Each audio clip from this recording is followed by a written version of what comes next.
Hello everyone, welcome to my iTechHub YouTube channel. Today here in this full video we will see how to add your Instagram following on Threads.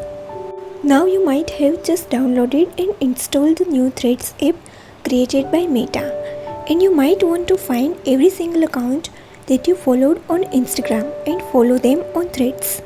So basically bring over all of those accounts so that you see all of your favorite accounts from Instagram over to Threads. Now let's get started. First of all, open up Threads on your device. Now go to your profile and here you can see your followers. Simply tap on that followers.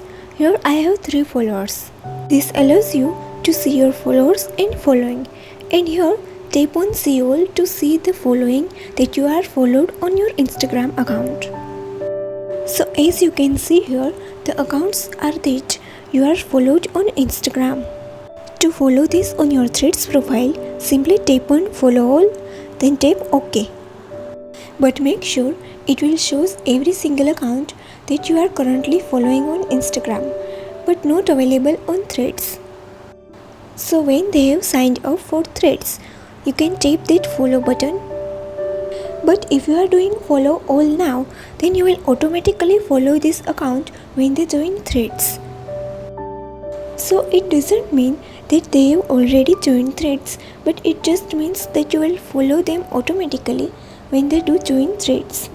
So that's how easily you can add your Instagram following on your Threads profile. If you still have any query about this, then you can ask me in the comment section. Thank you so much.